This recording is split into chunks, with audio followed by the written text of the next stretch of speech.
Y ahora la cuestión del acceso a la información pública pasa a ser el tema central, y esto explica la mesa ampliada, ¿no? Una silla más, un micrófono más, somos tres.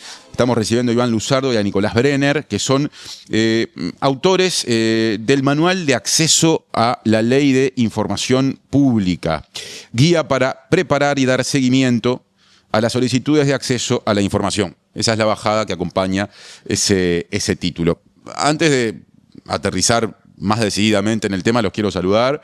A mi izquierda está Iván Luzardo, que es doctor en Derecho y Ciencias Sociales por la Universidad de la República y magíster en Derecho por la Universidad de Londres. Iván, bienvenido. Muchas gracias.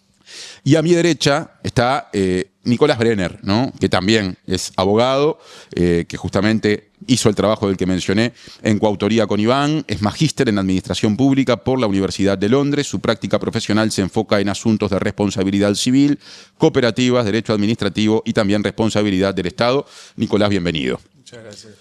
Me quedo contigo para hacer una consideración casi que introductoria, capaz que si te podés pegar un poquito al micrófono mejor, porque estos captan, son direccionales. Estabas muy relajado en Café La Diaria con el café, ¿no? y la mañana que va avanzando. ¿Cómo surge tu interés por esta temática que grosso modo podemos definir como el acceso a la información pública, y por qué es importante para las sociedades? Bien, bueno, esto surge hace más o menos unos 10 años a raíz de una tesis de alguna experiencia previa que había tenido con el tema, y luego en la maestría con una tesis sobre la ley de acceso a la información pública. Básicamente ahí veíamos que la ley tenía unos grados de cumplimiento, te estoy hablando de 2016, que si bien como que teníamos el dilema que por un lado era una ley que tenía casi 10 años y por otro lado era una ley que era muy poco conocida, mucho menos de lo que es hoy en día, y estaba el papel pero no estaba el cumplimiento básicamente. Y a partir de ahí específicamente en mi caso hice una tesis de maestría sobre el acceso a la información pública y, digamos, los vericuetos para no entregar información, enfocado especialmente en los secretos comerciales. Es decir, cuando el Estado, alguna oficina del Estado que está obligada a entregar información pública, está amparada en algún tipo de secreto de confidencialidad como para no otorgar esa información. Y bueno, un poco el análisis de ese caso, en mi caso fue sobre la ley del Reino Unido, y luego cuando volví a Uruguay, junto con Iván ya empezamos con los compañeros de CAINFO a trabajar en una idea de tener una clínica de litigio estratégico en acceso a la información pública. Porque básicamente lo que nos plantea, las leyes de acceso a la información pública en Uruguay y en el mundo tienen como principal cliente a los periodistas. Es decir, el mayor usuario, digamos, son los periodistas. Y bueno, lo que nos planteaban es que ellos les pasaba esto, que hacían los pedidos y que no tenían devoluciones, o que si tenían devoluciones eran incompletas o parciales, o bueno, con información que no era de calidad, y a su vez cuando tenían que dar el salto a la instancia judicial, es decir, que la ley prevé en su artículo 20 un mecanismo que es un juicio para que te dé la información. Es decir, tú te presentás ante el ministerio tal, no te da la información, y tú tenés la posibilidad de ir ante un juez en un plazo cortito para tener una audiencia que el juez mandate a que te den la información. Y bueno, básicamente nos encontramos con que a veces por un tema económico, a veces por un tema de no tener un abogado a mano, los periodistas se quedaban en esa instancia. Es decir, pedían, no les contestaban o les contestaban mal y ahí no podían seguir. Entonces lo que, junto con Iván y tomando un modelo que vimos en la Universidad en Londres, propusimos hacer esa clínica de litigio estratégico. Y bueno, a partir de ahí, y después el librito que está bueno que haya destacado que es un manual, pues, no es una gran obra teórica, sino que tiene un gran enfoque práctico. Lo que fue es, viendo todas esas problemáticas que teníamos, bueno, y tener una guía para cómo preguntar. Ya que lo mencionaste, te voy a pedir que lo muestres, que lo sostengas. Sí. Ahí está, y lo muestres a cámara, porque bueno, ese manual, ese libro, ¿no? Acceso a la información pública, guía para preparar y dar seguimiento a las solicitudes de acceso a la información, motiva justamente esta entrevista. Te incorporo ahora, Iván, para esta primera mirada. Recién de alguna forma Nicolás se refería a la normativa vigente en la materia en Uruguay, que la pongo en contexto, ¿no? Ley 18.381 del 17 de octubre del año 2008. Dentro de no mucho va a cumplir los 20 años, ¿no? La reglamentación es algo posterior, del 2 de agosto del año 2010, se cumplieron 15 años de la reglamentación hace poco. Y esa normativa, con el tiempo que pasó, con la experiencia acumulada, los casos acumulados, el uso que se le da, hablaba recién Nicolás de las y los periodistas como usuarios frecuentes de ella, pero también con nuevas dificultades o problemas que se van planteando. ¿Ha quedado obsoleta? ¿Amerita algún tipo de ajuste? ¿Qué nos decís al respecto? Sin dudas entendemos que amerita algún tipo de ajuste y de revisión, sobre todo porque es esto, hemos llevado ya un tiempo considerable de experiencia acumulada, particularmente con periodistas, pero también con otro tipo de personas, es decir, de otros lugares que también la han utilizado y también se han encontrado con numerosas dificultades, que es un poco lo que mencionaba Nicolás, con demoras en las respuestas, con estrategias muchas veces dilatorias, o con formas oblicuas de decir no entrego la información o no la tengo y por eso no te la entrego. Es decir, ¿esas formas oblicuas cuáles son? Oblicuas. Y bueno, muchas veces nos ha pasado de que en realidad entregan cierta parte de la información bajo la excusa de que que no la tienen, de que no tienen la obligación de producirla, de que en realidad es mucha información y la entregan en formas que no son procesables, por lo tanto es lo mismo que no tenerla. Es decir, muchas formas que evitan en última instancia la posibilidad real de acceder a la información que se está solicitando. Y es una forma de algún modo de velar la actuación del Estado en ese sentido o en ese aspecto. Entonces, indudablemente sí necesita revisiones, necesita actualizaciones, porque en realidad estamos hablando de casi 20 años de una normativa que en su momento fue sí muy actual y fue una punta de lanza en ese sentido, porque Uruguay antes de eso tenía cosas muy residuales, muy, digamos, generales que no atacaban específicamente el problema. Pero después de casi 20 años sí es necesario volver a pensarlo y sobre todo porque hemos identificado también, junto con CAINFO, ciertos elementos que sí es necesario por lo menos pensar y volver a la discusión, más allá de si después se asienta o no en un texto normativo.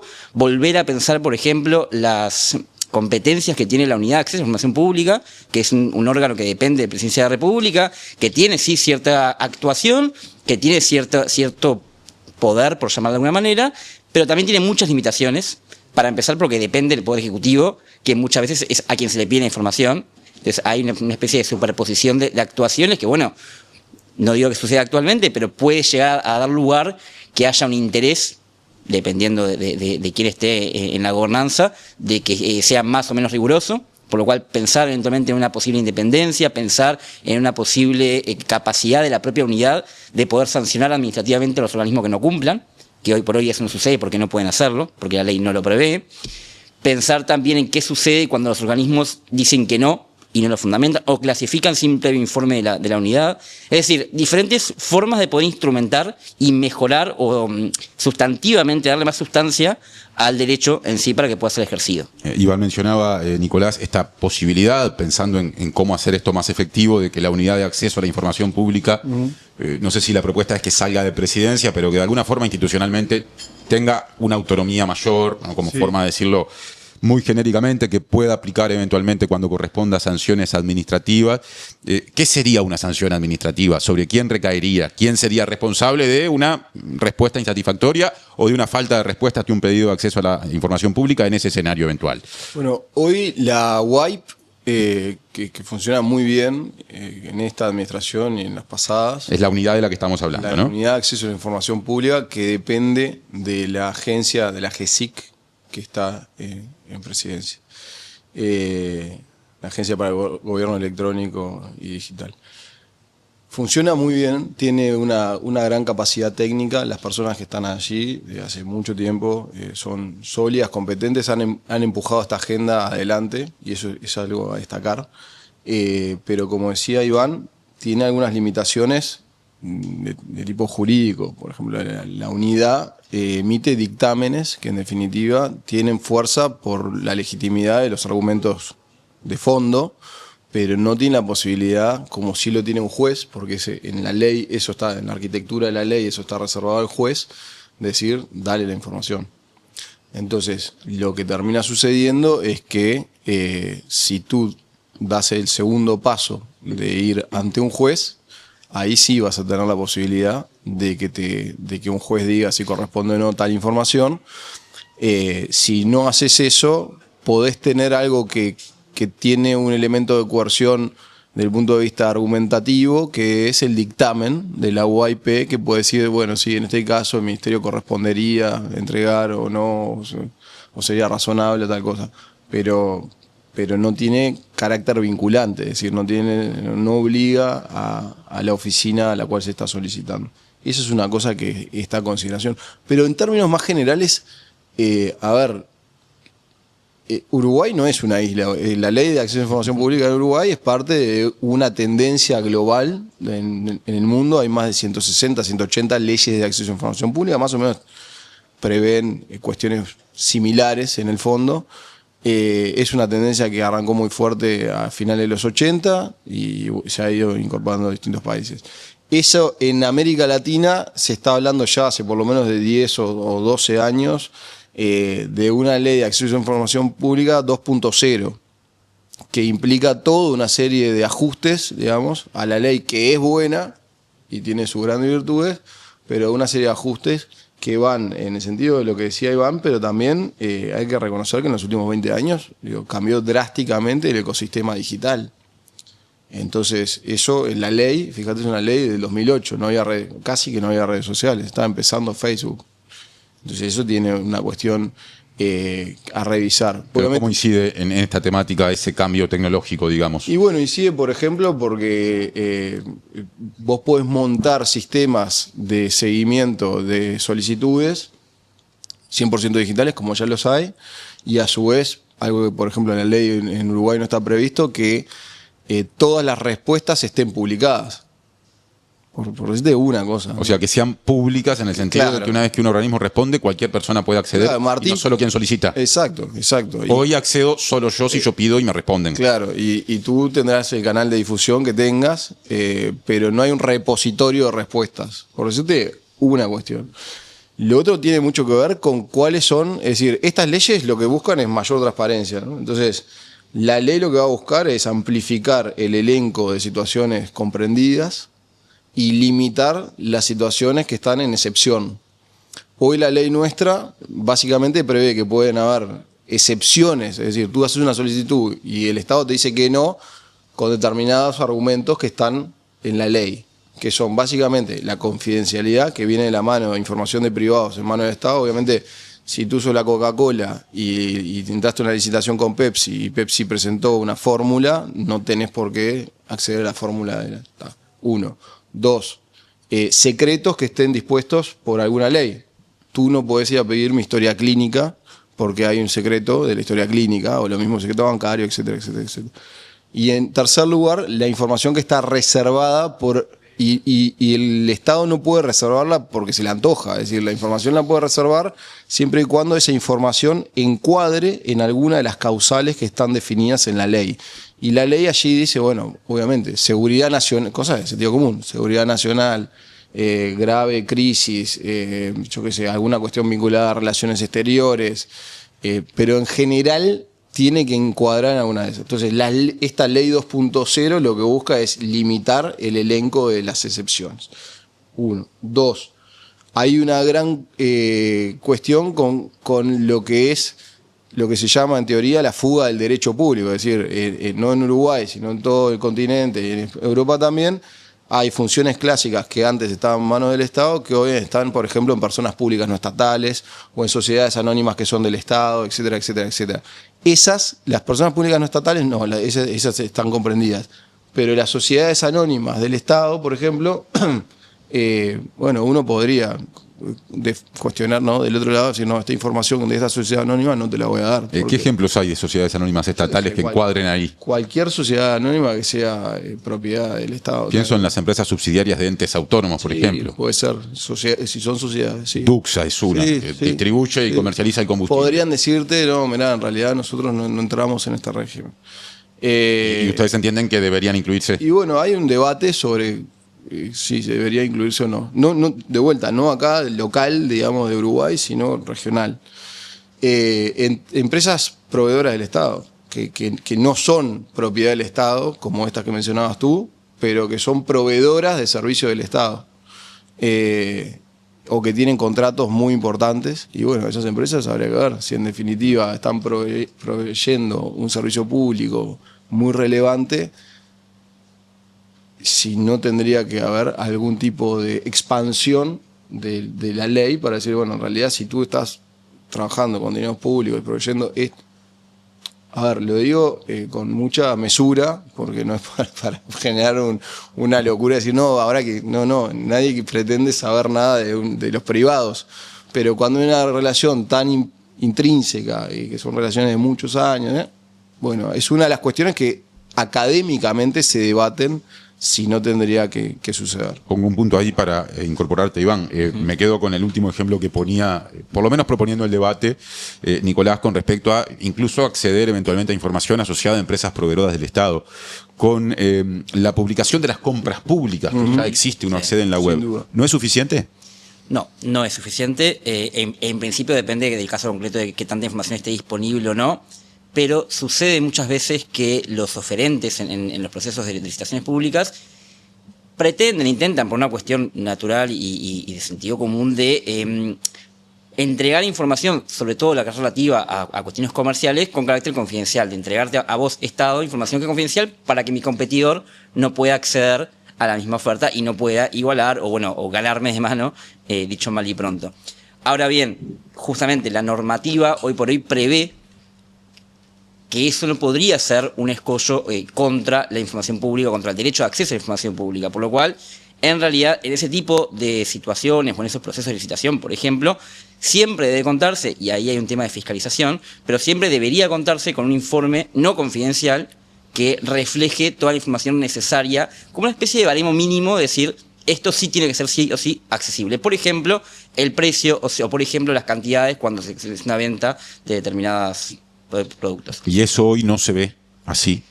Eso hoy ha habido, en la casuística ha sido muy variada, en algunos casos se ha dado, en otros casos no se ha dado, pero es lo que prevé la norma en materia de compraventa de servicios. Bien, te escuchaba, ponía el ejemplo de las compras públicas, porque estábamos hablando de proveedores del Estado. Hay un debate instalado, yo creo que con cierta fuerza, capaz que desde hace una década, a partir de mega contratos firmados por el Estado con respecto a las confidencialidades, ¿no? Hubo se me ocurre decir, amague de iniciativa popular para, no recuerdo si legislar o cambiar la Constitución al respecto. Creo que era una reforma constitucional que no prosperó. Ahí hay efectivamente un terreno también de discusión. Sí, de hecho, estaba pensando, mientras escuchaba, estaba pensando en el ejemplo concreto y claro, que aparte fue muy conocido en el 2020 con la compra de las vacunas que hizo el Estado uruguayo a las empresas internacionales que estaban vendiendo en ese momento. Y que plena pandemia. Plena pandemia. Esto fue, de hecho, si la memoria no me falla, principios del 2021, pero no puede dar un tema de fechas ahí.